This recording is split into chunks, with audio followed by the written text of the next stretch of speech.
and welcome everyone to today's News Tonight, the weeknight news show where we're joined by special guests and our lovely patrons to discuss the day's gaming news. I'm your host, Derek Bittner, and I'm joined today by my good friends and GVG co-founders Ash Paulson and Steve Bowling, along with our very special guest, MissFushi, who's, I don't know, did you do something to your hair, new outfit? I don't know, something's different about you since the last time we had you on.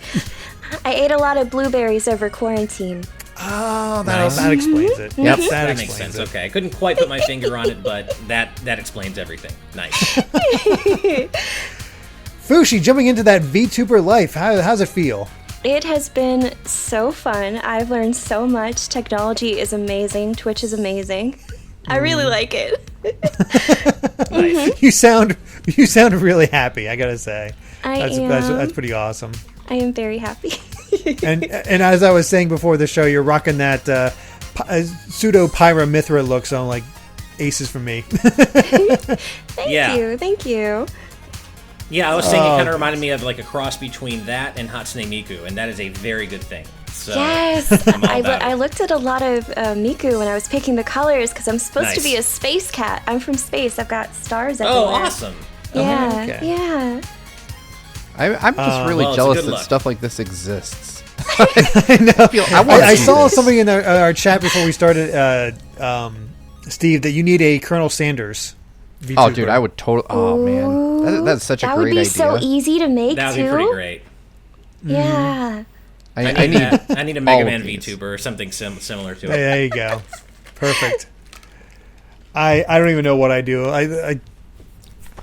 I'm just me. I just need to be a VTuber on our early morning streams where I don't want to turn my camera on. I'll be like, yeah, I'm anime today.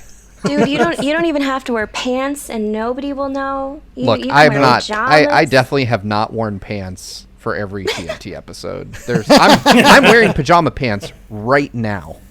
So you say. I'm that weird person. I don't feel like I've worked from home for too long. It's like I can work in just my PJs, but I just prefer, like, if I'm gonna get serious, to actually try to put on pants and get a shower and be normal. But I don't know. For me at this point, I have to wear shorts. For me at this point, putting on pants is like the equivalent of Ryu putting on his headband. I only put on pants when it's serious, folks. There's just something about it. Like, even though nobody would know the difference, I just have to. I don't know. I know the difference, and it just makes me feel weird. It. I have to, And when I'm sitting here in my boxers, I don't feel it. So I do prefer to put on shorts proper. Never pants though, only shorts. See, all I need live in LA. is caffeine and lo-fi girl, and then I'm good. I can work an unlimited amount that way. Dude, lo-fi music, so nice. Yes. I have trouble listening to music while doing other things. Like even if it has no lyrics to it, I just get distracted. I can't do it. I need to have that like laser focused.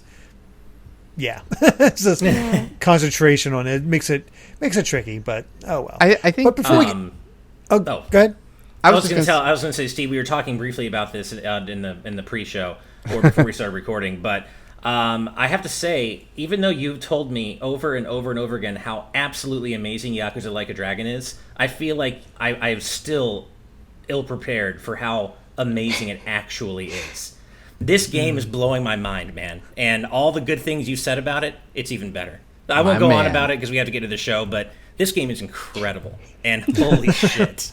I keep hearing great things. There is a post game discussion that has to happen between the three of us once we've all had a chance to play through it. I have no idea how long it's going to be till I get to that game, so it might just need to be you two and maybe I'm sure you can find a third person. Oh, we could get all I can say is, if you can, Derek, make time for this incredible, wonderful, special game. It's so good. It's so good. But anyway, I could talk about it forever. I've fallen down the Final Fantasy 14 rabbit hole, so you're not going to hear from me for a long time. Fair enough. Yeah. I'm sorry. I'm watching some of the stuff you can get in the game is just so fun. You know? Yeah. It makes me happy. But anyway, before we get too far down that rabbit hole, we do have to mention that today's episode is sponsored by The Game Orb. The Game Orb is a fledgling channel focused mostly on Nintendo content, and it's currently running Let's Plays of Super Mario 3D All-Stars, Splatoon 2, Smash Ultimate, Super Mario 35, and much more. So be sure to subscribe to The Game Orb at the link in the description. And I said last time if we can get them to 200 viewers. I don't know if we've done that. I'm going to check right now. We have them. Oh, that's Galactic Reapers, who's also part of this whole thing. I got to get the other one. Whoops. I just pinned the Game Orb 180. channel link. We're getting there. 180. We're 20 away from getting them to 200 subscribers and really showing them the GV Gang support. And as I kind of already spoiled, they also want to promote their friend's YouTube channel, Galactic Reaper. And they're at 20 subscribers, so we've got to get them up to 50. So we just got to keep pushing these two forward and just thank them both. Thank them for their continued support. It's amazing. Thank you. Yeah, please, Thank you so please go subscribe. We could not have this show where we host Space Cat Girls without them. So, do you know how expensive it is to get a Space Cat Girl onto the show? Yeah. It is the ridiculous. travel right? expenses, dude. Yeah. The I know. receipts. The logistics are insane. For those of you watching the VOD version, you will find links to both the Game Orb and Galactic Reaper's YouTube channels in the description below. So please go over and just subscribe and show them some support. Please, please, please. And thank you to the Game Orb so much. Yep, absolutely. All right. With that said, there is quite a bit of to talk about today, particularly one I'm looking forward to getting to. But before we do that, we have a crazy discovery. Let's go ahead and put that first topic up on the screen. And roughly 755 PlayStation 2 prototypes have been dumped by Hidden Palace and text files under Project Deluge, and this includes, here you go, Ash, The most 5 important ones. Mega Man prototypes, among which is a very early version of Mega Man X8. This is insane. It has stuff like 007, 24 the Game, Alias, just tons and tons of prototypes. Don't know where they got them. Beyond Good and Evil is listed here. I'm just going down through here real quick. Guitaru Man. Like, it's crazy how much was found. God Hand and God of War. So there you go. Right, and to my knowledge, this is the earliest version of Mega Man X8 I think we've ever seen in terms of a prototype. I could be wrong about that, but this is certainly a new prototype that we've never seen before. And it's got some cool discoveries, too, like in development cutscenes, like storyboarded cutscenes before they've actually been fully implemented. So there's some there's some really cool stuff to discover here. Nothing in, like, I think probably the in-development storyboard cutscenes are probably the biggest thing. Other than that, there's some stage changes. As I understand it, the music and Gravity Antonian stage is a little different. So the Mega Man community is hard at work documenting all these changes, including our very own 112 in our Discord community, who's one of our resident hardcore Mega Man fans. Yeah, so I'm really looking forward to seeing what they discover. Unfortunately, I'm not really equipped to play these myself, so I'm just going to have to wait and see.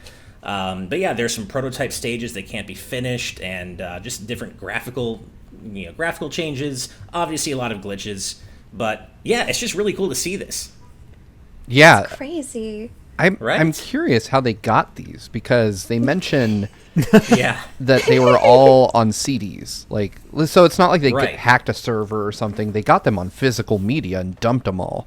And I think there were 752, and then there were a ton of duplicates. So it's like somehow they just got like a complete collection or something from somebody that it had to have been one source.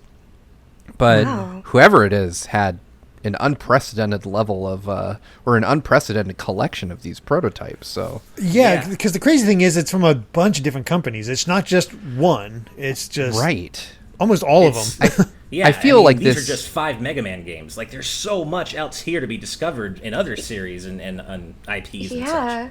This list is huge. I feel like there have been so many leaks of prototypes and just hidden Right. stuff during 2020 and 2021 with games.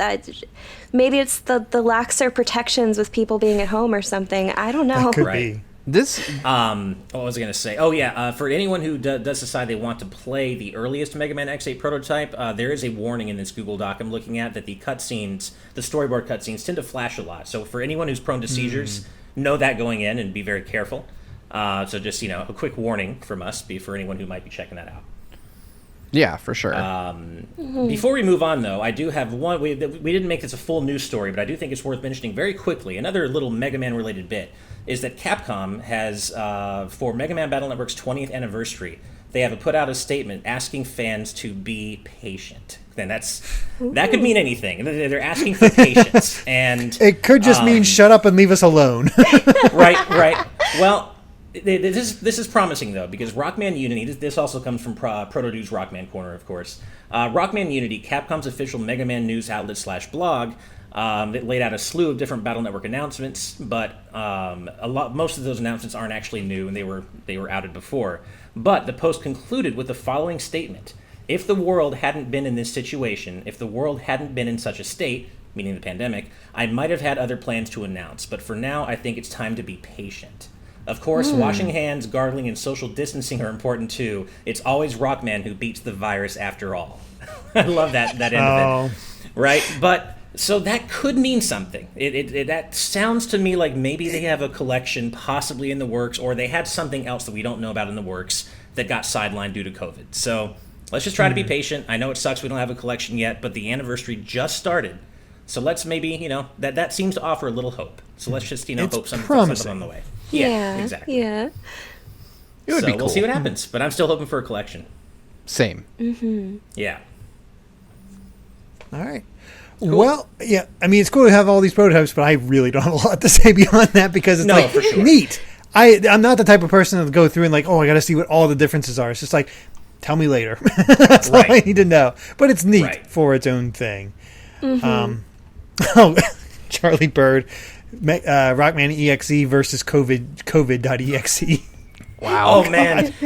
I feel like this is right for a Battle Network 7 story, like a real-life pandemic that Mega Man has to fight. Probably too real.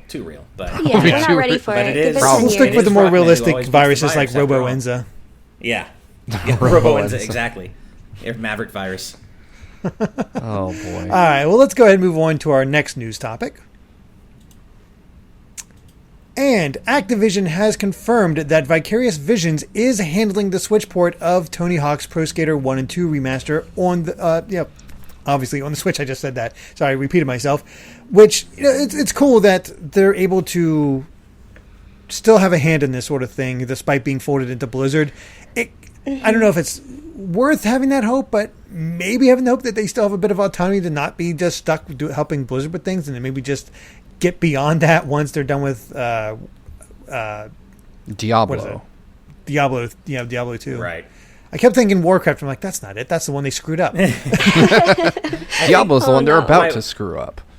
Lovely. My worry is that the actual truth of the matter here is more along the lines of what Jared Edinger is saying, the final cool thing they can work on. I have a feeling that Activision is making the right choice here by having the original devs handle the Switch port. That's great. But I don't know if I believe this signals an overall broader willingness by Activision to let them continue to work on their own stuff. I think this might be kind of it until they're shifted fully onto Blizzard projects. I do have to point something out in light of what we reported on in our last episode. At least this confirms that they didn't lay off the people from Vicarious Visions.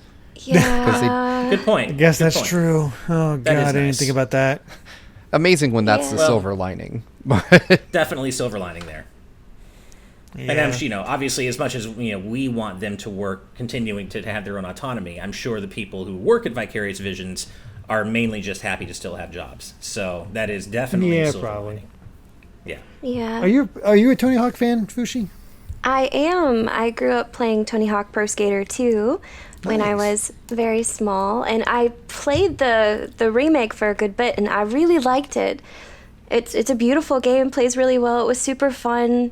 All the good Tony Hawk stuff was there, so I enjoyed it. A Switch port would be great. I'm glad they get to work on it, but I was also sad when I heard about the Vicarious Visions stuff, them being sort of sucked into the company and, hearing through the grapevine that people weren't super happy about that happening to them either, but also happy that they still have work. I don't know if this remake port to Switch means anything really. Maybe they just gave it to them because they worked on it previously. True. I kind of agree with that. I also agree with Adam Davis in the chat who says Space Neko Cat skateboard game win. I would buy Space Cat Fushi DLC for Tony Hawk. Right? I sure would too. I'm all about it, man. I would love full body mocap. Just give that to me. I can do it, but it's not good, and I'm not hooked up for it right now. Really get yourself moving there. Yeah. Well, I say we get a campaign going, man. For MissFushi DLC and Tony Hawk's Pro Skater 2, Switch exclusive, even maybe. Yeah, let's do it. Is there an anime girl skateboarding game? Because there's skateboard birds. There's skateboard humans. Is there skateboard anime girls? Like there has to be like a skateboard. If there anime aren't, there should be. For girls. That's a good question. There's girls who turn into cars, so why don't we have Wait, what? and we have like a whole show about girls learning exercise. Far Was it too bodybuilding? casually I think mentioned. at one point. Oh, I don't know. Bodybuilding anime is good. I forget what it's called, but the beginning song is really really good, and so is the ending. It just feels like there's an anime for everything. So why not girls skateboarding? It makes sense. I'm still thrown off. Yeah. Hold on. Hold on. We look just up talked on about YouTube, girls turning anime into cars. girl turns into a car. I've It's lived not a safe long, for work, though. long There's time, and I've undecent. never seen a woman turn into Good a car. thing Wait. Are we talking about hentai that involves women that turn into cars? No. This just turned Oh, into thank a God. whole thing. It's just a really weird video. I'll Oh God. It's not hentai. It's just a really weird video. That's going GVG out of context. Oh God, that's amazing. She drinks gasoline, and love then it. she's like, "Yatta!" She like turns into a car, and it's really funny. I'm gonna have to find this. I'm going to find this one. I would share it with our audience, but I'm pretty piqued curious. Steve's interest, and that's a scary thing. we're watching this in the post show. I'm putting it I'm on. sorry. Oh, Yeah, no. nice. Oh no. So Wait. Well, here's support us on Patreon at the $5 level if you want Yeah. access to the post show and see what the heck our reaction to that's going to be. Because, jeez. Yeah, that might be one of the ones we don't put on the screen, but we just kind of let y'all watch on your own. Go to the corner, Fushi. How dare you? Oh wow. So, Fushi, here's the question. Does your Tony Hawk DLC come with all new music like J-pop and K-pop and such, or do we just keep Tony Hawk's core soundtrack? Because that might be even funnier. The core soundtrack would be great, but I also want like a bunch of really old internet like MIDI files, like the kind I Okay. used to use on my Neopets page back in the day. I love it. Oh my Like God. Kingdom Hearts, Destiny Island, but like MIDI format. Hell yeah. I love Yeah. it. Nice. Oh, goodness. Well, who's ready to get angry? Because I I am. was born All right, angry. let's do it. I love I'm getting pissed. angry or something. Yeah. Yeah. All right, Steve, bring it up. So, TheGamer has reported that the PlayStation 3, PlayStation Portable, and PlayStation Vita PlayStation stores, that's a lot of PlayStation, are due to be closed permanently in July, possibly the 2nd, with an announcement planned for the end of this month. Wario64's source says the PS Vita store will remain open until August 27th. And all I have to say to this is what the hell? Because This sucks. Yeah. Straight This is up. stupid. I mean, from a business standpoint, if they're not making enough money for it to make off these PlayStation stores anymore, for it to be worth, the server cost of keeping them open, I unfortunately do get it from a mercurial standpoint. But from a gaming enthusiast standpoint, I fucking hate it, and I wish it wasn't happening. I mean, here's where I have a problem with this. I can't imagine that it is very expensive for a company like Sony that deploys probably tens of thousands of servers for various purposes all over the world to keep a few open for PlayStation 3, Vita, and PSP games. Like, it is not, in the grand scheme of things, for a company of Sony's size, a huge expense to keep these stores up. The servers that they run these on are likely not even physical servers. They're probably what's called like a virtual server or a virtual machine running in the cloud. Like you can just, I own a fucking virtual server. And so if I, who does not make enough money to warrant owning a virtual server, can own one, Sony definitely is not in over their head on this. It literally is like a click of a button and somebody, it's a line item ultimately for them, and not a big one at that. It feels like it's just part of the whole, was it Jim Ryan that doesn't care about old games? Why does anybody care about old games? And nope. Saying nobody wants to play old games. Just as an example for this sort of thing, if you want to go and play some of these old games, good luck without breaking the bank just for Vagrant Story and Suikoden 2 here, because my God, it is ridiculous. I have so many games on my shelf that if I didn't have physically already would be so freaking expensive. It is ridiculous, and it's not something like I use the PSN on PlayStation 3 a ton. I get it, but I did just recently get as part of my streaming, somebody reached a point where they could request me to to stream a game. Going to be a while till I get to it, but that game was God Hand, and God Hand on PS2 is really freaking expensive. I think it is, not really, but like $60 to $80 probably for just the disc. But I can get it for $10 through the PSN. I'm going to do that soon now because of that whole thing. But it's like, it's the only way for a lot of people to experience these older games for a cheaper price. And not even a lot, because Sony, in their infinite wisdom, only has these available on the PS3. You can't get these as part of the PS4 or PS5 store. Yeah. That's the core problem here for me, is that it's already an issue that the only way, or the only way that Sony has kept PS1 and 2 games alive is through the PS3 and, for in PS1's case, PSP and PS Vita. But beyond those, there are no modern...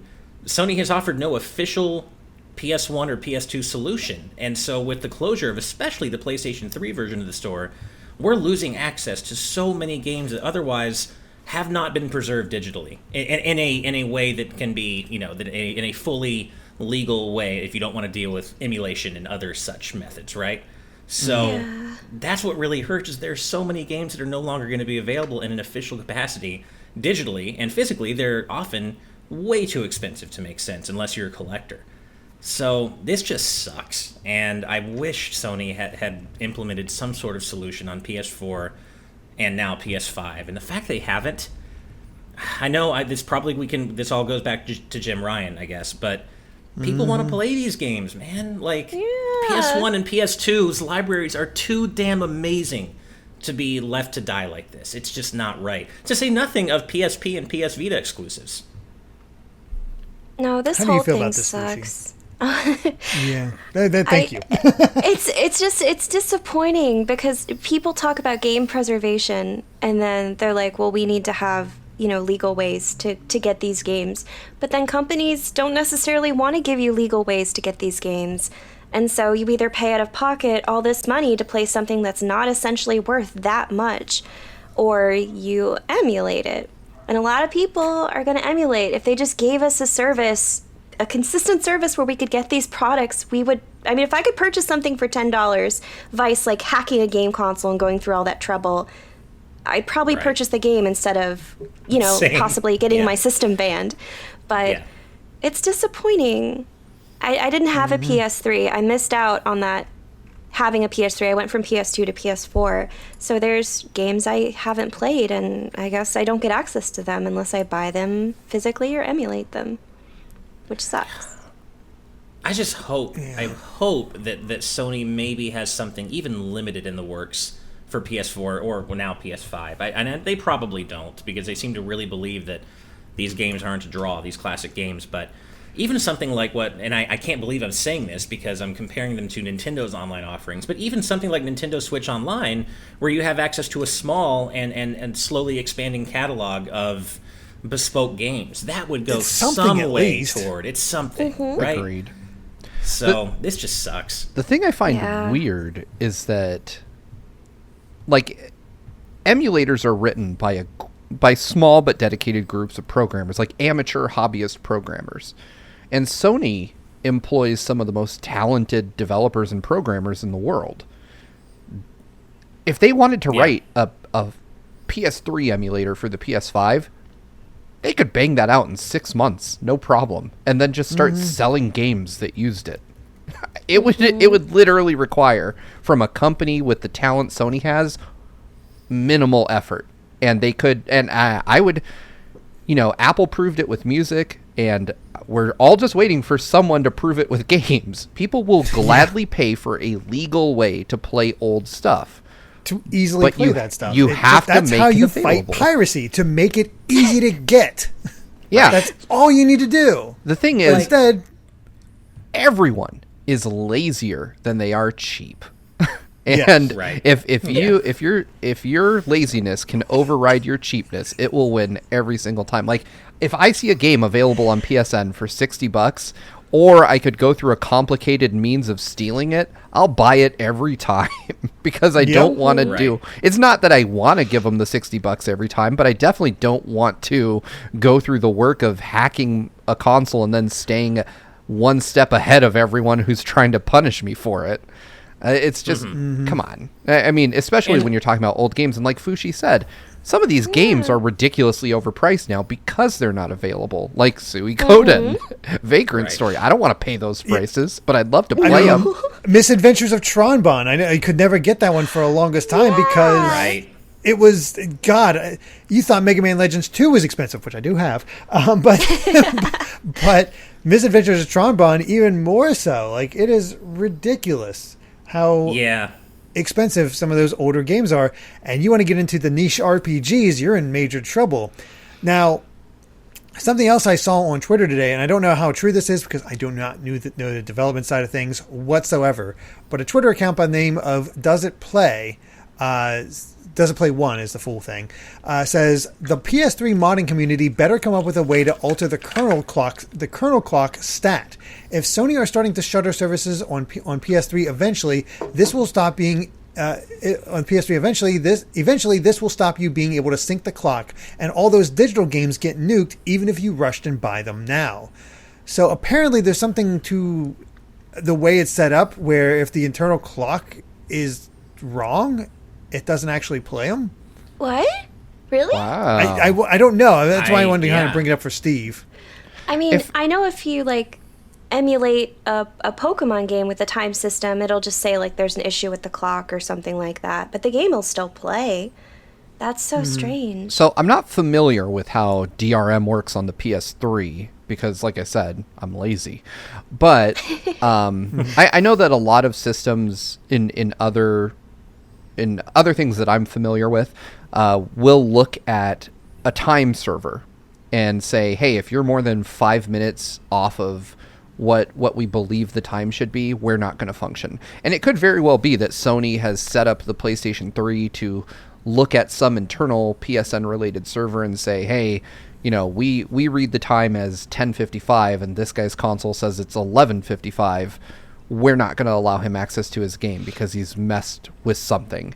And so I would presume that if that's the case, then there is, time, computers aren't as accurate as people like to think they are. If you don't have it checking against the internet to match up your time with something else, it will eventually creep over a longer period to being minutes or even days off if you let it go long enough. So it could in theory happen that, it tries to do some DRM checks as, hey, you're more than 5 minutes out and the server that we would normally correct your time with is gone, so you can't play anything anymore. Which, I gotta admit, if that's the truth, that's awful.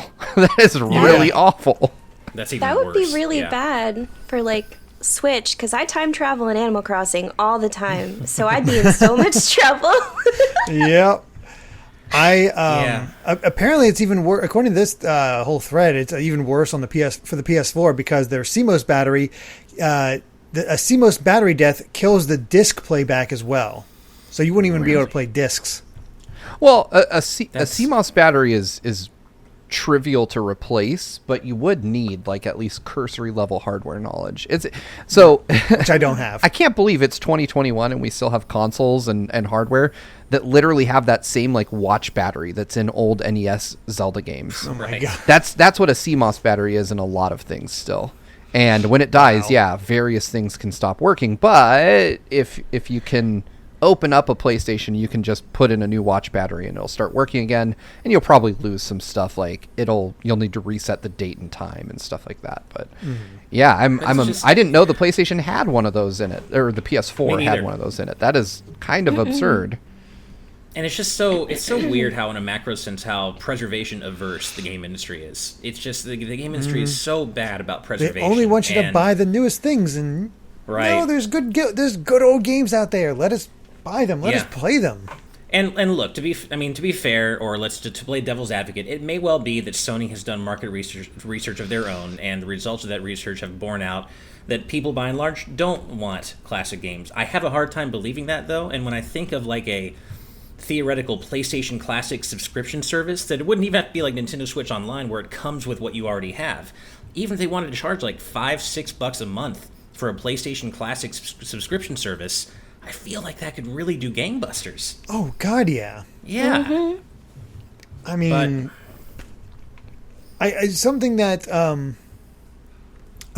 Clement mentioned on Twitter that I saw and just was like, God, I want that, was the idea of companies releasing older systems that played the classic games, not like an NES Classic or SNES Classic, what have you, but an actual system that played those old games, but have modern hookups. So here you go. Here's an original PlayStation, plays original PlayStation games, and it has an HDMI adapter, so you can easily plug it in and go and have it nice and easy to record.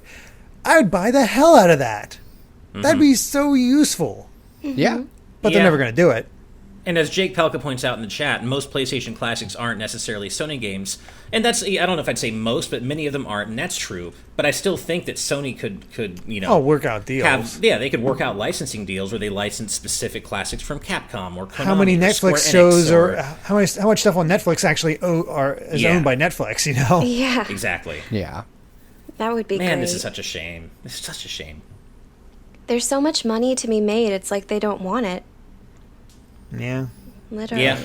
I mean, we're not privy to any sort of market research they've done on their own, but from an enthusiast standpoint, it's just so hard for me to believe that enough people wouldn't want something like this, that it would be worth the investment. I mean, we're in a nostalgia market right now. All the games that are being remade and brought back are old games that our generation played, so I think it would be fair to say that our generation would want to keep playing those games. You know, if we'll buy them again and again and again in different forms, I think we'd subscribe to a service where we could play them again and again in their old forms too. Yeah. Resident Evil 4. With that.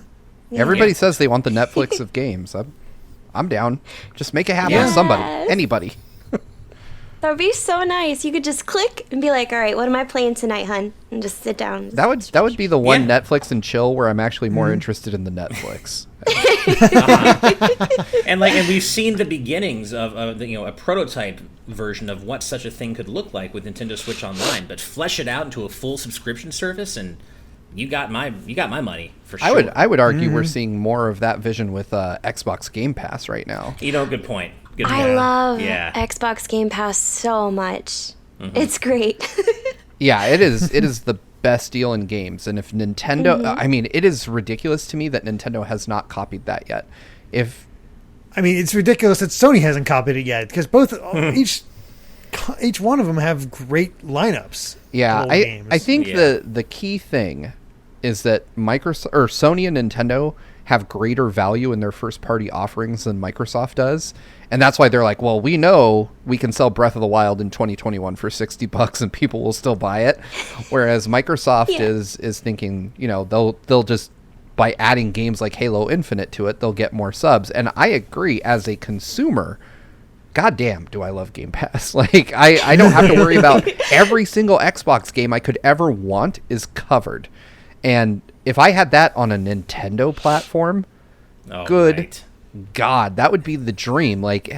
Every kid had that dream of could you imagine if I just got every Nintendo game for free? Like, yeah, we all dreamed of that. And granted, it's not free, but it definitely feels like it when you don't go to the store and drop $60 each time a game comes out. Right. It does. Yeah. It really does feel that way. And it's cool to log on and just see like all these different games that you can play at your fingertips, whether on like your PC or your Xbox. And it's so much. I'm like, I don't need to buy a game. I got Skyrim on my Xbox. I got Age of Empires Definitive Edition on my PC. Like, it's so nice. I really wish Nintendo would bite. But I think you're right. They can sell Breath of the Wild for $60 and they know that we will pay for it. So. Yep. Yeah. Classic. But even Nintendo. as Megan Conrad says, just a PlayStation 1 and 2 Game Pass would be their dream come true. Oh I god, think it would be there's a lot of so our many dream come classics. true. Yeah, You'd be in man. RPG heaven. Yeah. And to be fit and to be quite, like I said, to be clear, I would be willing to pay, and maybe this is a problem with me, but I'd be willing to pay for such a subscription service that's just about PlayStation 1 and 2 games on top of PlayStation Plus. It doesn't have to come with it. I would like it to, but that is a specific service that I would be willing to shell out extra money for. Yeah. As long as it's not, exorbitant, like $30 a month or Right. something. And I want to put yeah. one more caveat on there.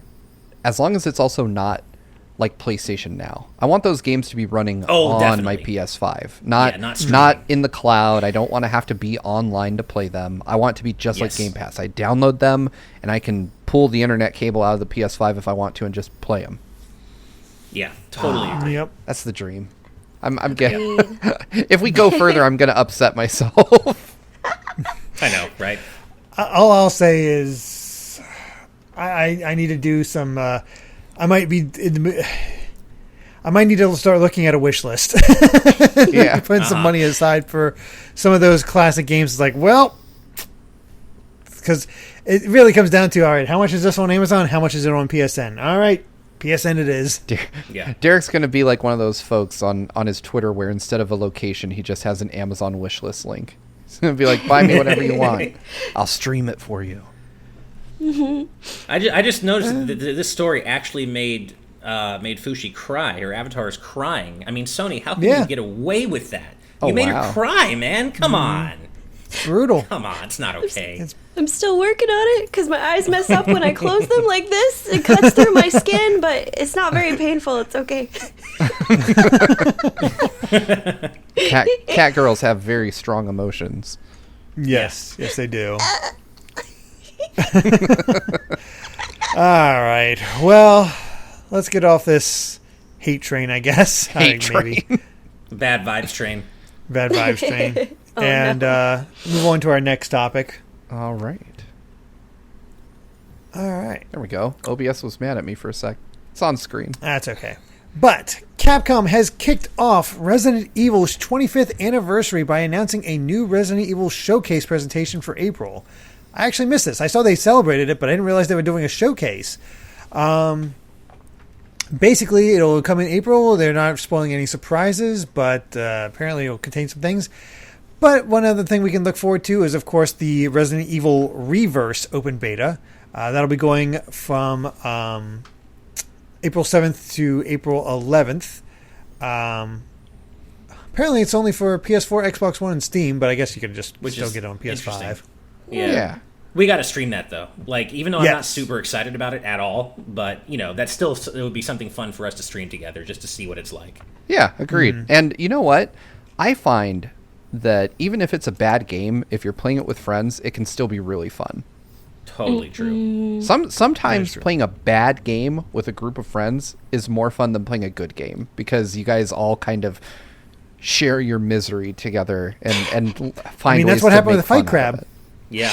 Yeah, Fight Crab was a terrible Fight game. Crab's a great example. I remember back in the day, my best friend at the time and I, we stayed up for a whole night, like pulled an all-nighter playing Star Wars Masters of Terrascasi. That is a bad game. Yes. But we enjoyed it together because we just kind of reveled in its badness together and just laughed at how ridiculous a lot of it was. So you're totally right, Steve.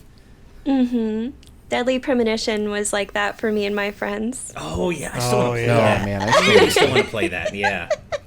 That game was made for you, Ash. If you like your bad I movie know. nights. Oh, I know. I played a little bit of it, but there was so much like wandering and kind of aimless wandering that I kind of put it down. But I played like the intro, and I do want to go back to it because it is the room of video games. Well, for now it is. Balan Wonderworld might take that. Might take that mantle. I'm not sure yet. That game possibly. makes me so sad. I know, right? It's MissFushi cry night. I've been morbidly curious about Deadly Premonition 2.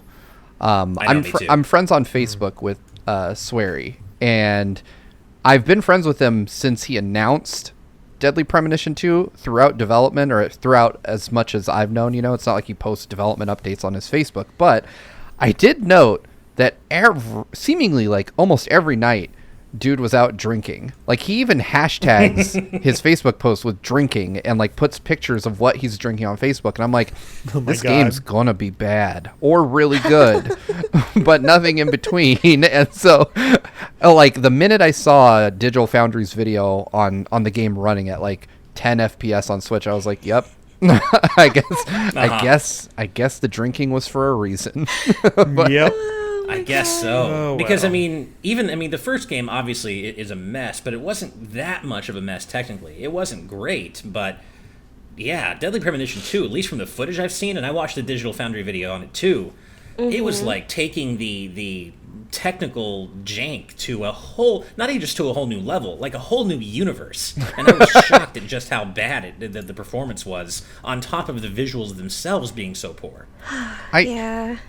I gotta point out, just because I don't know if this is a coincidence or not, Jared Edinger in the chat put hashtag Drin King, like D, and then, properly capitalized for the first half, and then just King in caps. And I shit you not, that is exactly how Swery types it in his Facebook posts. Like, Really? 100%. Nice.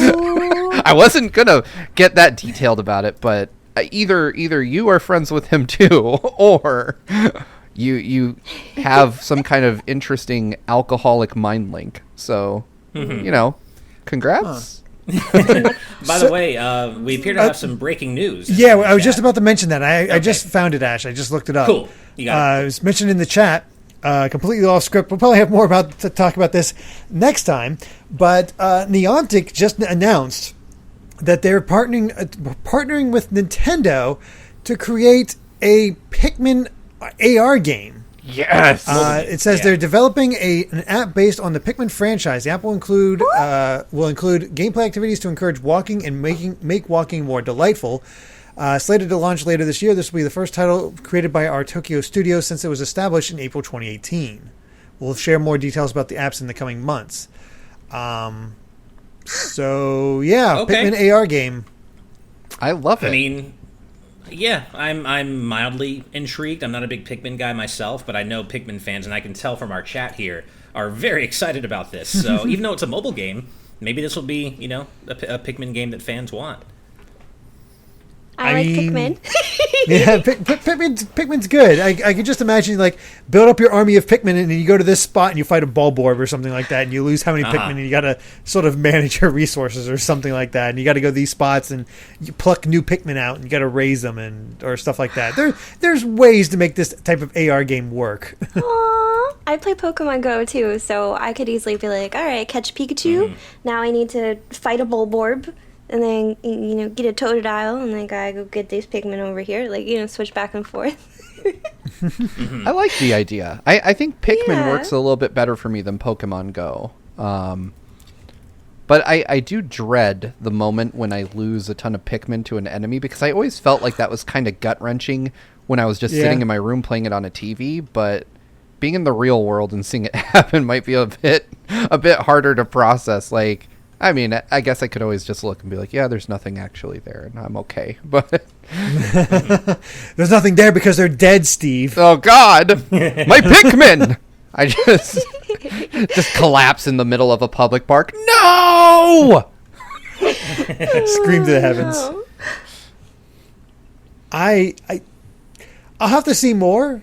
And, Go Fever did get me when it first happened, but I haven't played in a long time. Basically, ever since Let's Go came out, I was just like, I can't do it. And Yeah. I don't know. We'll see. It's something I'm like intrigued by. I want to see something of, but I don't know much.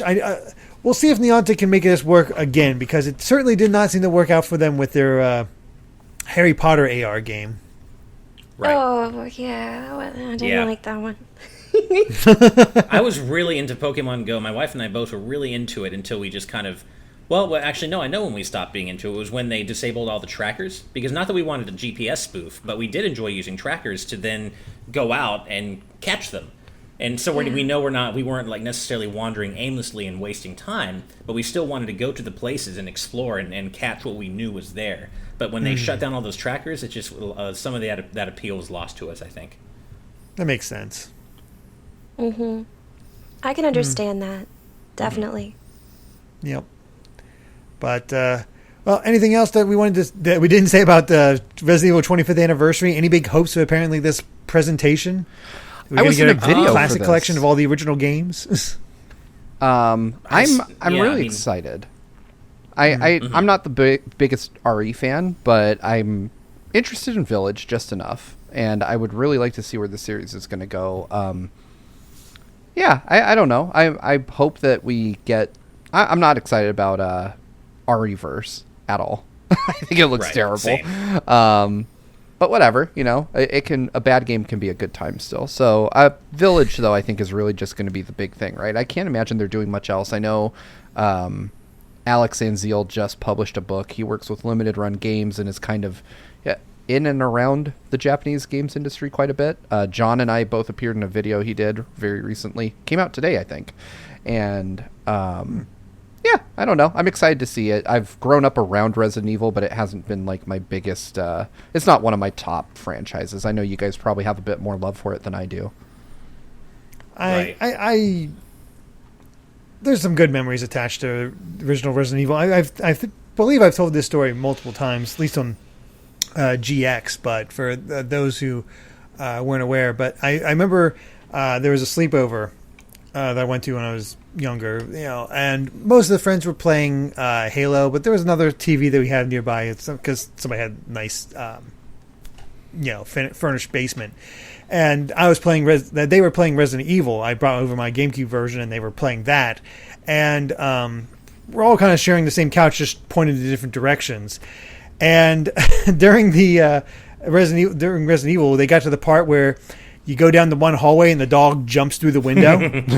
They screamed, jumped backwards, and it was enough momentum that it flipped the entire couch backwards, and we all went rolling and just fell all over each other just because of that dog. Meanwhile, I think Jill was getting mauled by it. No. The game.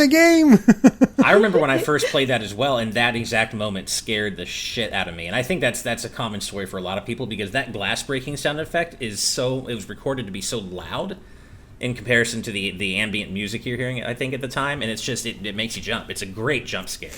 And speaking of the classic Resident Evil, one thing I would like to see from this event is the announcement of a classics collection. We were just talking about preservation of classics, so I'd love to see a compilation of the original PS1 versions of Resident Evil 1, 2, and 3, and throw Code Veronica in there as well. I think that would be really cool to see that. But the other thing, you did miss the most important part of this whole thing, Derek, and that is that Resident Evil Village and Resident Evil 7 Gold Edition are coming to Stadia. Megaton. We missed it. By most important, I mean least important. But the 10 Stadia owners out there, hey, you're getting RE Village and RE7. If you buy RE Village on Stadia, they give you the Stadia hardware for free. So technically, you could buy Resident Evil and get Stadia as a bonus. I don't know. Oh my god. I gotta do Yay. that. Oh, Stadia. Oh boy. Google will probably shut it down. We'll be streaming this whenever they announce the date. For, of course. The new showcase, we'll be reacting to it. So yeah, I'm looking forward to it. Mm-hmm. All right. Well, let's go ahead and move on. Not a whole lot to say about this next subject, but I know Ash will be happy. Yeah. Yes, he will. Let me go ahead and throw that up on the screen now. Although our audience probably has some idea what it is at this point.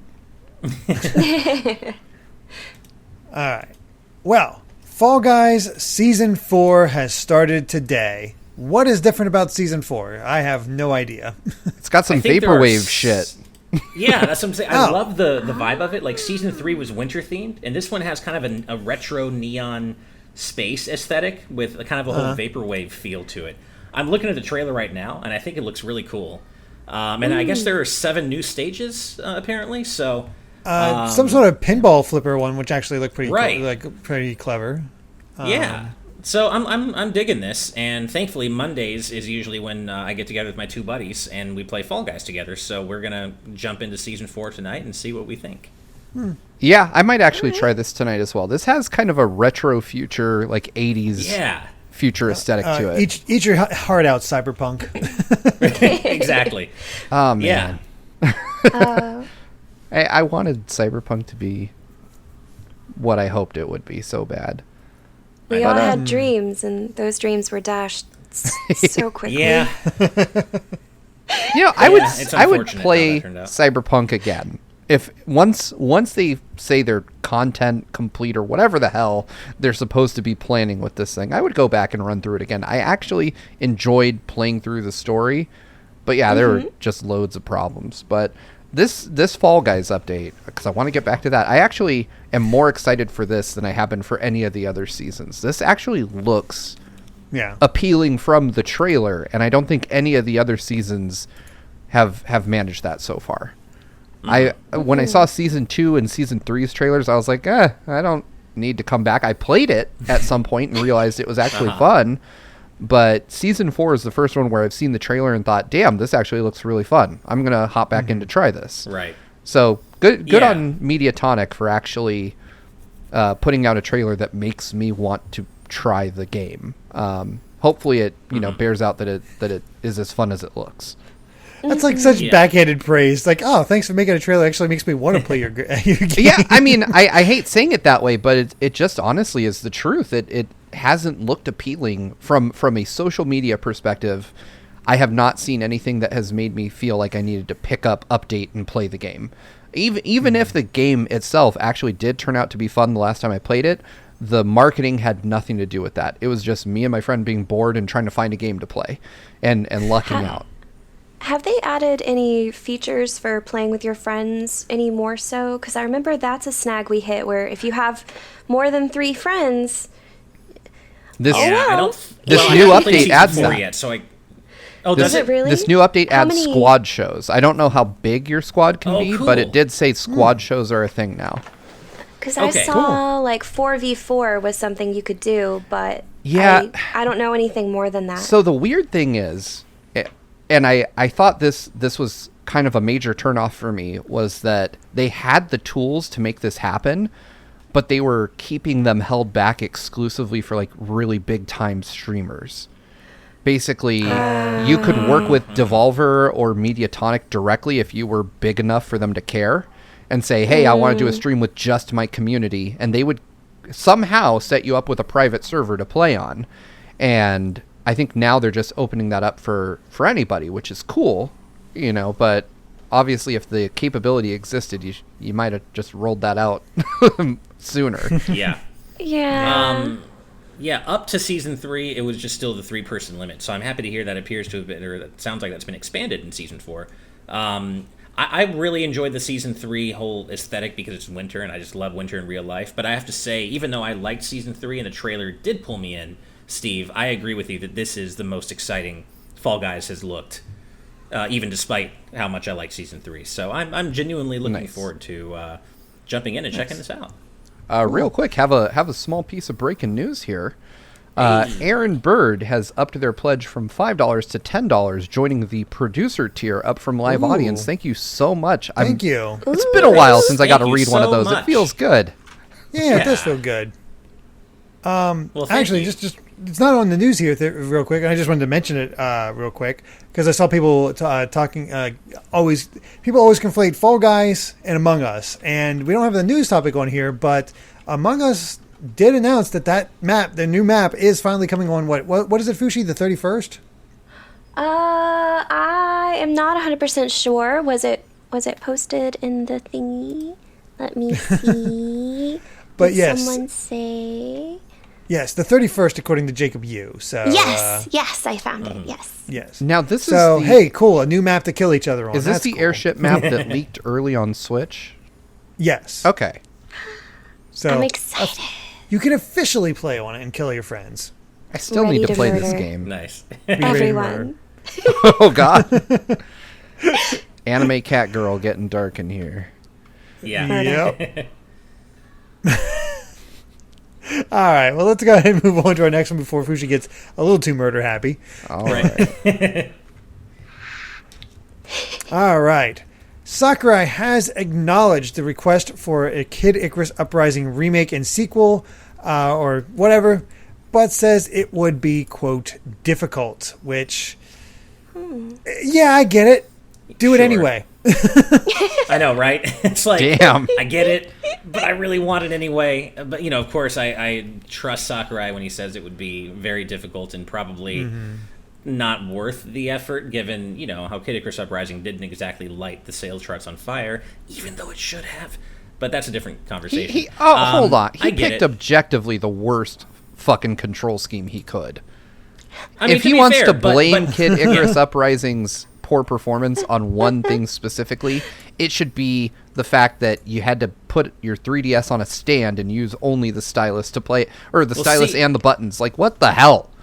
I didn't, though. I actually played with button-only controls and enjoyed it. Both times I played it with buttons only. However, I do agree that the controls are a problem with this game. But every single other part of it is so good that I can forgive that. Even though I, of course, do wish the controls were better than that. I'm just saying, he shouldn't use that as the sword to fall on in terms of why you shouldn't make a sequel. Like, you can fix the core problem with the game pretty easily. Yeah, I mean, just look at... if they're making the whole motion control thing work for Skyward Sword, they could do something similar to... Just look at... what is it? Sin and Punishment Star Successor on Wii. That's essentially how it plays in the first place. I Just feel have like it it play could like work. that and you're set. I agree. I think that could work. I really do. But I also don't know how well it would sell, to be honest. I don't know if it would be worth the price of production. But I want it to be. I want it to be a thing. I think there's enough good word of mouth. I think it could do very well. I would like to believe so. And Kid Icarus Uprising is a game that deserves to be experienced by more people. It's some of the best storytelling in Nintendo's entire catalog, especially for a company that isn't really known for great storytelling often. I think the key to making Kid Icarus a success on the Switch is to release it as a budget title. Give me a Kid Icarus that's $40 instead of your typical $60 game. And I think a lot more people would impulse buy it. Potentially. Yeah, I agree. I don't think it's a $60 title in terms of people willing to buy in at that level. So I agree with that. I think maybe $40 would make a little more sense. Either way, this is all speculation because it's probably never going to happen. No. But man, I wish it could. I wish it could. And especially that soundtrack. I mean, yeah, you can play with headphones on your 3DS, and that's great. But I want it on the big screen, wear my Bluetooth headphones. Like, they could make a really cinematic, gorgeous, high-definition version of Kid Icarus Uprising, and it would be unlike anything else that Nintendo has in their catalog, except for some Star Fox games, basically, and Sin and Punishment. Fushi, were you having an existential remembrance of your poor wrist from playing Kid Icarus because you were really looking at him there? It's like, oh god. No, I didn't get to play it. I have actually never played an Icarus game. It is. You don't need to play the previous two. They're eh. But Uprising, I think you'd really enjoy it. It has, if only for the story, it is some of the best characters, some of the best writing in a Nintendo game. Good. Oh man, good stories pull me in. A bad story can so easily just destroy a game, no matter how fun it is. If it's like something where the story is important, I'd be down to try that. Yeah, it's a great game. Flawed, but great. I love how this. I was like looking at the source of all this, and it's basically just them from Sakurai tweeting it out. I was like, oh yeah, memories. It's the anniversary of it coming out, and like, yeah, a lot of people want to have it ported, but it'd be difficult, and that's about it. That's all he said. It wasn't part of an interview or anything like that. It's just him kind of musing to himself. It's like, all right, Sakurai, you brought this on yourself. I feel bad because we all say we don't deserve Sakurai and he should get cut some slack, but then he tweets a thing and everyone's like, I need to write a whole article about this tweet. He denied that he was making a sequel, so we're gonna make an article about that, which is probably exactly what he didn't want. Yeah, I'm telling you, it's going to get to the point as Sakurai passes bows. News at 11. Yeah. Oh, absolutely. I thought you said bows, like the pork buns, and I was like, what? Oh. What? Well, I mean, maybe he was passing. It's going through the bowels, but yeah. And now I want pork bows. I've never had them, but it sounds delicious. Oh, they're so good. Wait, what? You've never had bao for real? No, I don't believe so. Oh my god, Dude. Derek, we need E3 to happen just so we can feed you. Yes. Yes, please. Yes, you need to try. Oh man, yeah, you're missing out, man. Barbecue pork bao. Damn. Now I'm hungry. I'm hungry Right? too. Of course, now I'm thinking about bao. Yeah, and it's been a while since I've had it. So. Blame Fushi. It's not my fault. Right? I'm sorry. I always want food. All right. Well, let's go ahead and move on to our next topic. And a Daft Punk poster has been spotted in the Japanese Splatoon 3 promo image, which is just wild. Rest in peace, Daft Punk. Just because, they broke up. Aww. But yeah, Daft Punk made it into Splatoon 3. Them going on vacation, which, that's a little wild considering it's a post-apocalyptic thing, but that's really funny. Yeah, it's maybe they'll reunite for some Splatoon 3 music specifically. Oh man, if Daft Punk contributed music to Splatoon 3, that's insane. That would be hype as hell, right? Oh my god, that'd be great. Yeah, I have to wonder because the promotional image, and I'm zooming in on the Daft Punk poster in the image now so people can spot it a bit easier. The image is like someone's TV setup at home with some Splatoon-related stuff laying around, a Switch in the middle of the room, and kind of just this out-of-place looking Daft Punk poster. It's their poster for around the world, for airlines, and it's a vintage poster, I guess. Mm-hmm. Could it be like an homage to them in some way? Like they are saying goodbye, but is this official advertising that Nintendo did then? That's what's so weird. Yeah, it's definitely a it's definitely an official image. It's copyrighted with Nintendo's copyright. Yeah. Okay. Yeah, and I see that. And Daft Punk took it from a old American Airlines thing. They literally just took the two guys that were in the American Airlines poster and put their helmets over top of it. Boom, you're done.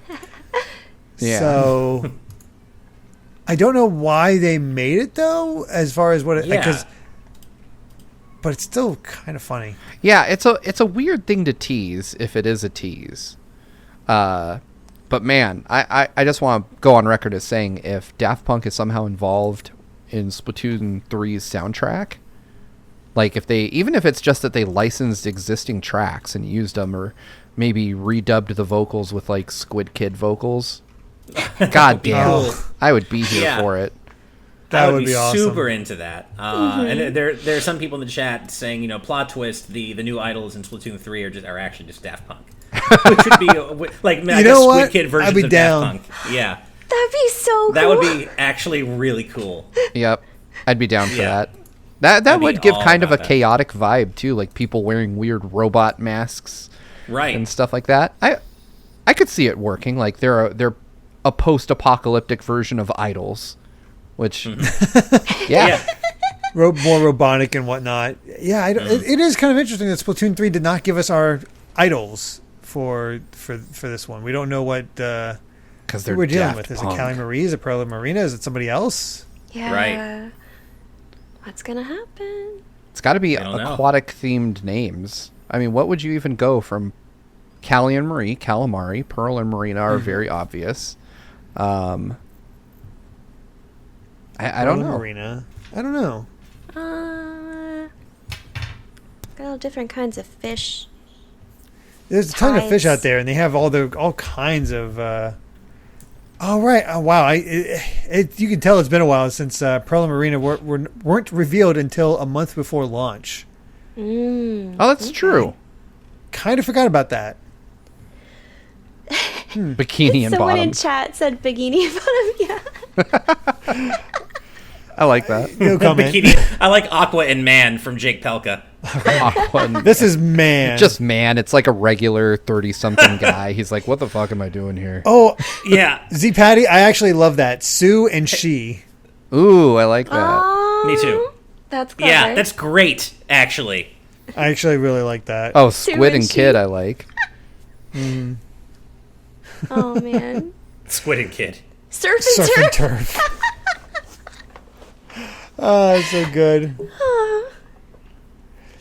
Jake Pelka, remember how awkward the original Cali Marie reveal was? Yeah, because we didn't know what the heck was going on. All of a sudden, you got these two, and like we weren't quite sure what was going on. It was just like, I don't know. But then everybody loved them, so Right. kind of all worked out. Sasha and Shimi. You guys are coming up with a lot of great ideas. Yeah, Surf and turf. that's really good. Surf Yeah. and turf. These are great. I like that one a lot. Yeah. I like that. Yeah, that's great. Trying to find a way to tie it into Daft Punk, but I don't even know if that's possible. Sue and Nami, come on, you guys. This is you guys know. are That's a having good this one. great- But I don't think Sue I and Nami don't would think get Japan No, they would won't. go I don't for think Sue they're and gonna Nami. let Yeah, go. they can't Yeah. actually do that, but it is clever. Chick and Ken. I'm down. Let's go. There we are. Give me a KFC Splatfest. I'm game. Right? Grantel says Pinky and Brain. Can you imagine Pinky and the Brain commentating and moderating Splatfests? Oh God. I think you're onto an idea. Ash Paulson, son of Rob Paulson. Oh yeah, I can totally make that happen. Let me make a phone call to Nintendo and make that happen. Yeah. Oh, I just no- meant no your problem. dad streaming Splatoon matches professionally. Oh, Yeah. my dad trying to play Splatoon would be a nightmare. I don't think he would be. No. I don't. Just straight up Jordan Kenting the whole thing. Just watching other people play Oh, okay. and giving color I'm commentary. not even sure in he'd know what character. to say. Yeah, I'm not sure even. More Yeah, You just riff- hear more riff Ash in the tracks. back. but you know what would be really fun? It would be fun to do one of those videos with my dad where like he reacts to the whole like Smash roster, and like we find out how many characters he actually knows without having to be explained. Like how much of God. Smash's roster just from being my dad could he name? Right? Like I know he could name Mega Man, and I know he could name like Sonic and Pac-Man and Mario, but how many beyond that? I'm curious. Yeah, like all the Fire Emblem Yeah. characters. He wouldn't be able to name No, a single God. Fire Emblem character. That usually way. trips up a lot of people. No way. Yeah. Oh my boy. goodness. Well, I don't know. Well, it's either a weird extra thing they put in there or Daft Punk, or I don't know. There's something going on with it. I have no idea. But let's go Right. ahead and move on to our final story of the night. And Microsoft has confirmed it is officially rebranding Xbox Live to just the Xbox Network. All right. I guess it's just showing what they wanted. They really want to push that whole Game Pass thing, but Yeah. Plus, We've interestingly have- enough, Xbox Network isn't a proper noun. It's not like a named term. It's Xbox lowercase network. It's just they're making it a casual term instead of a branded thing like Xbox Live, which I guess he's kind of in keeping with their overall approach of making Xbox a whole platform. But it's weird. I like not having Xbox Live be a thing anymore. It's just weird. I like Yeah. Live. It promotes. It's active. It's hip. It's Yeah. I Xbox don't. Network Yeah. sounds so Yeah. they said utilitarian. in a so Yeah. spokesperson talked to The Verge and said Xbox Network refers to the underlying Xbox Online service, which was updated in the Microsoft Services Agreement. The update from Xbox Live to Xbox Network is intended to distinguish the underlying service from Xbox Live Gold memberships. I've never had Xbox, so this is kind of foreign to me, but it's still... It all sounds Odd. real murky because nobody ever. I don't think as a consumer, and I've had an Xbox Live account for an embarrassing number of years. I've never really thought that there was a need to differentiate between the underlying network and the service I pay for.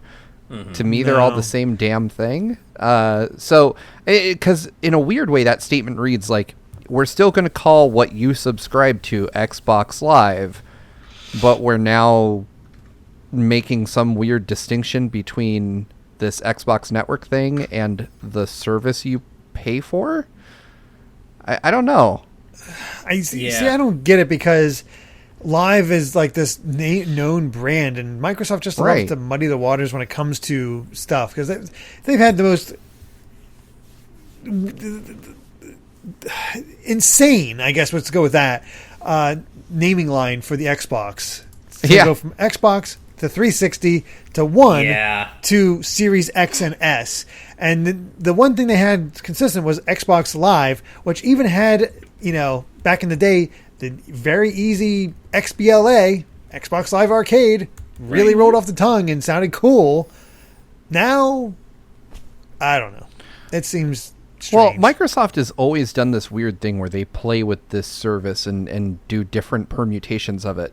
There was Xbox Live on the original Xbox. Then we had Xbox Live Silver and Gold on the 360. And then for like a hot minute, they had Xbox Live Diamond, which was like they sent you a physical like card, which I still have somewhere, with my embarrassing gamer tag printed on it. And it gave you discounts at stores. That's all it was. It was like buying one of those coupon books from a kid in grade school, except it said Xbox on it. And then they ditched that, I want to say, within 6 months, and then went back to... I don't know if Xbox Live Silver ever came back. I think you just had Xbox Live after that, and now they've renamed it to Xbox Network, which... Cool. Like, I'm not confused. And like you said, Derek, I still, even though I have an Xbox Series X, do not know the right way to refer to the overall generation of Xbox consoles we're in. Do I call it the Xbox Series consoles, or do I need to say Xbox Series S and X every time? It is deeply annoying. I hear people refer to them collectively most often as the Xbox Series consoles, but that's itself really, really stupid and confusing, because that could also refer to all the of them. Xbox Series of consoles from the beginning. Exactly. Like, if there's anyone who gives Nintendo a run for their money at being really bad at naming some things, it's Microsoft, for sure. Square Enix for completely different reasons, but like functionally, it's Microsoft and Nintendo kind of both suffer from this. Yeah, I was about to say the new Nintendo, XL. New Pokemon Snap, and I'm right now I'm thinking it might just be called the new Nintendo Switch whenever the Switch Pro actually gets announced. I hope not, because Super Nintendo Switch is waiting right there. It's a low-hanging branch. Everyone wants to see perfect. It. Just Super Nintendo Switch. That's all you gotta do. Oh, that's so good. Super Nintendo Switch. And on top of that, this is just me going, sky high, but I also want a Super Nintendo branded Super Nintendo Switch, right? Yes. With the actual of course. gray, purple. Yeah, that'd be awesome. At least so nice. Sony just kind of fell into a thing like from going to PlayStation to PlayStation 2. That's just like, oh, cool. We don't have to think about our name anymore. Just keep, just next number. As Charlie Bird says, or pointed out, probably the one good thing to come out of this dumb naming scheme for the Xbox Series consoles is that I do get to refer to the Xbox Series X as the XX, and that is pretty much how I shorten it. It's just the XX, and I guess the Series S is the XS, which that's not as good. I mean, maybe they'll just keep adding an X onto the front of it. We can just have the XX, XXX, and then the triple XX. Xbox Series Triple X with the BMX Triple X2 sequel on it. Xbox Series Triple X with Vin Diesel just on the cover of every single one. Nice. God, I love these. It's Adam Davis with a more nuanced take, saying, I think Microsoft just wants everything to be under the brand of Xbox and nothing else. Eventually, xCloud will be everywhere, and the Xbox brand will have transcended its past. That might be the idea, but we're definitely making fun of it now because... it's just like, It's like they're in the awkward phase between having long and short hair right now. Microsoft is basically stuck with a mullet of a naming convention, and we're all going to point and laugh at it until they have silky flowing locks. That's a really good comparison, actually, because at what point do you change your naming convention? Because I guess for PlayStation, it's like, 1, 2, 3, 4, 5, and Xbox is like, yo, 360. Okay, we already did a circle. All right, what now? We've done the box because it is a box. Like, I just the imagine. triangle. People just assumed it was going to be like 720 and 1080 and stuff like that. I think they just go into a room where they have just one guy who subsists off of like nothing but black coffee and Axe body spray, and they're like, "Give us a name for our new system, guy." He's like, "1." They're like, "But it's the third one." He's like, "But you plug it into the first input, bruh. Nothing comes before us." And they're like, "Wow, that is surprisingly deep. All right, Yeah. see you in 5 years." Yeah. Dan and Twizzle says Xbox 720 no scope. Nice. I love it. They should have gone from Xbox 360 to because Xbox One makes no sense. They should have done Xbox 358 over 2 because that would have been so much more sensible. 358. Oh, of course. Xbox Right. 420. Yeah. Exactly. I would unironically love it if they just leaned that hard into their image. They're like, "Yeah, Xbox 69 420, bro. You know you're gonna buy it. Comes with Yeah. Call of Duty and Mountain Dew."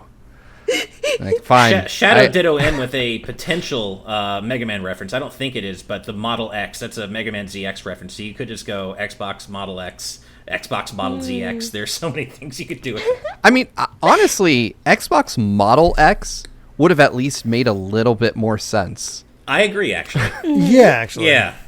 Like, which Xbox model do you want, S or X? Okay, I guess. Are you going to keep calling them that forever? Is this the new thing? Please decide. Yeah. XS is hard to say, kind of, especially if someone has like a lisp or a speech impediment. I know people like that, and it's like, can't you just make things a little easier? Come on. No, not allowed. Jamie McMillan with another great idea, Xbox SAX. I love it. That's a deep cut. Nice. That's cool. Just fuse the systems. XS. All right.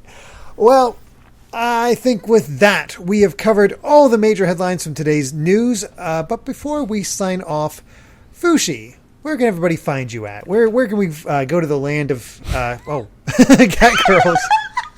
Sorry. Oh, Got wow. really Got excited. super close. I can get, okay, so you can find me on Twitch at twitch.tv/MissFushi. I'm currently playing Valheim. It's really fun. I'm learning how to be a Viking. You should come check me out and hang out with us. We're really nice. We don't bite much. Okay, good to know. She is a Viking at this point, so there you go. Yes, certified. Very cool. They are very sweet streams, so definitely check out Fushi. But we also have to give a special thanks to all of our patrons at the producer tier for helping to make this show happen. We really couldn't do it without you, and it is massively appreciated. But of course, we also have to give an extra special thank you to all of our patrons at the executive producer tier and above. And those fine folks include Jared Edinger, Brandon Bovia, Rob Arman X, Dan Inchwhistle, Z Patty, Hyrule Hermit, Sky Blue Flames, Adam O'Sullivan, Richard Herrera, Michael Phone, Floating Mew, Aiko Carroll, Christopher, The D-Pad, Vesmio, Waffle King, Nick Waterman, Kitty Kong Fax, Angel Martinez, Vedron Hotek, Macalau, John, Joshua Hunter, Evernight Studio, Benny Yao, Shadow the Cat, Elysia, Azran127, Ken Roulette 09, Jake Pelka, Geller, Shiny Turkey, Joseph Rutkin, Titus Malvolio, Charlie Bird, Lucky Wonderfish, Top Dog 23100, Young Ben Kenobi, Charles Zaz, Douglas Chomix, Andrew Medeiros, Urim M, Phantom 23, Scott Barber, Patrick Harrison, Becca, Rocks the Cat, Fizzy Wigoid, Loyal Dingo, Flaming Highwayman, Sean Garrett, The Legend of Groose, Eddie B, Kai Ed, Kit Fisto, West Egg, Master Links, Sean Davis, Deaneth, Jackson Jordan, Michael McCall, Matthew Wong, Ashish Joshi, Goran Amber, Straight Lace, Hoobie, Wolf X Blake and Moon Macarons, Kane, Captain Finlandia, 60 minutes and 60 seconds, The Game Orb, Dano the Artist, Synchro Lord, Brainchild, Rosable, Hi, Mom. Darkumi87, The Flying Tacos, Scuff196, Skull Kid Tiger, AJB Cool, Chip Damage Mike, Jason Uloa, Jaden Buck, Phantom Project, and Wheezy Penguin. Thank you so much. Ooh. And again, want to see these themes live and see the amazing, incredible dance that Fushi just put on for the chat. Way better than mine. Just blew Ash out of the water. Yeah. I guess it's not even close. She's available for birthday parties. I'm kidding. Your avatar is in way better shape than I. You were doing flips and everything. In way better shape than I am. I will not be doing flips anytime soon. That was a hard workout. But yes, remember that you too could become a patron over at patreon.com/gvgaming, where you can watch today's news tonight live for as little as $5 a month. Thank you all so much for watching, and if you like this video, be sure to subscribe to Good Vibes Gaming for more good times like these. So until next time, good night and good vibes. Bye, everybody. Good night, everybody. Bye. Bye.